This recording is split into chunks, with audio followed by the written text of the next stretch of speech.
আসসালামু আলাইকুম, কেমন আছেন সবাই? আশা করি ভালো আছেন। তো রান্নায় চলে আসলাম, আর এখানে যে জোহরের নামাজ টামাজ পড়ে একবারে রান্নায় চলে আসলাম। তো এখন আমি আগে একটা তরকারি রান্না করে এগিয়ে রেখে দিই। তো এখানে একটা মুরগি কেটে নিয়েছি, তো মুরগি কেটে ধুয়ে নিয়েছি রান্না করার জন্য। তো চুলায় পাতিলটা বসায় দিয়ে দিয়েছি, দারচিনি এলাচ তেজপাতা ফোড়ন দিয়ে দিয়েছি। আর এখানে আমি মশলাটা রেডি করে নিয়েছি। এখানে যে মাংস মশলা নিয়ে নিচ্ছি, হলুদের গুঁড়ো, মরিচের গুঁড়ো, ধনিয়া গুঁড়ো, জিরে গুঁড়ো, জিরে বাটা, আর মাংস মশলা বাটা, আদা রসুন বাটা, পেঁয়াজ বাটা, কাঁচামরিচ, শুকনো মরিচ দুটি বাটা দিয়ে দিয়েছি। তো এগুলো পরিমাণ মতো দিয়ে দিয়েছি, আর স্বাদ মতো লবণ। তো এখন আমি পেঁয়াজটা ভাজাটা দিতে আসছি। তো পেঁয়াজটা বাদামি কালার হলে মশলাটা দিয়ে দেবো।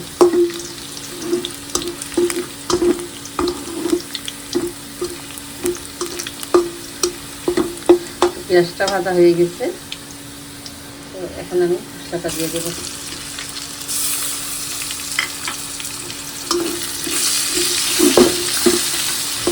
তো মশলাটা দিয়ে এখন আমি একটু পানি অ্যাড করে দিচ্ছি, দিয়ে মশলাটা ভালোভাবে কষায় নেব।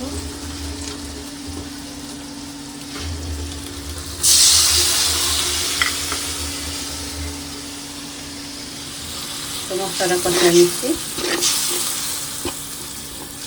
তো রাত্রিটা কিন্তু বেশি তরকারি লাগে না, আর অল্প তরকারি হয়ে যায়। আর কোনো তরকারি দিলে আর তরকারি বেঁচে যায়। তো এই জন্য শুধু খালি তরকারি বেশিরভাগ রান্না করা হয়। কালকে শোল মাছ ভুনা করেছিলাম, তো আজকে যে মুরগি মাংস রান্না করব, আর দেখি একটা ভাজি ভাজি করবো, কী করা যায়। তো আগে আমি মাংসটা রান্না করে নেব।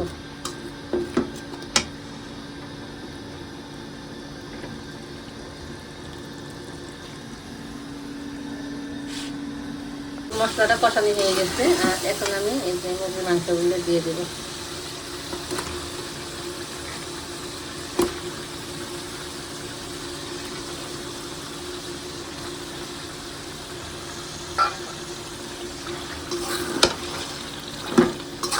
একটা ভিডিও করতে গেলে ঝামেলা, নাড়াটা অনেক অসুবিধা, এক হাতি ধরা আর এক হাতি করা। তো আমার এখানে কিন্তু স্ট্যান্ড বসানোর মতো জায়গা নেই, তো এই জন্য হাতে ধরে কিন্তু ভিডিও করতে হয়। এই যে হাতে ধরে এক হাতে ধরতে হয়, আর এক হাতে নাড়াচাড়া করতে হয়। তো এই যে বাতুল ধরে খালি নাড়াচাড়া করে। তো এই যে মাংসটা দিয়ে দিলাম। তো এখন মাংসটা আমি ঢেকে একটু ভালোভাবে কষাই নেব।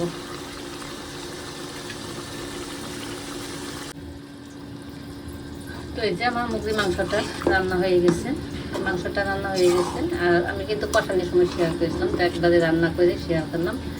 তো আমার মাংসটা রান্না শেষ। তো একটা তরকারি রান্না করে রেখে দিলাম, আর পরবর্তীতে কী করবো, শাক নিয়ে আসছে, শাক কেটে পরে আবার রান্না করবো।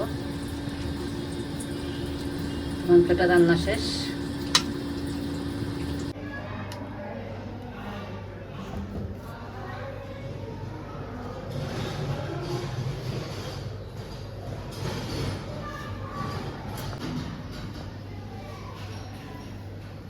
আজকে যে সন্ধ্যার ইফতারটা বানিয়েছি, আর আজকে ভাজা পোড়াটা একটু কম করে বানিয়েছি। এখানে আলুর চপ, বেগুনি, ডিম চপ বানিয়ে নিয়ে নিয়েছি। আজকে কিন্তু আজকে করে নিয়ে আজকে বোট রান্না করে নিয়েছি, মুড়ি মাখাবো। তো এখানে যে সব কিছু রেডি করে নিয়েছি, আর ফলটা আগে কাটি নেই, কালো হয়ে যায়। এই জন্য আগে মুড়ি খেতে খেতে ফলটা কালো হয়ে যায়। তো নামাজের পরে ফলটা খাই, এই জন্য আগে সব কিছু রেডি করে নিয়ে নিয়েছি।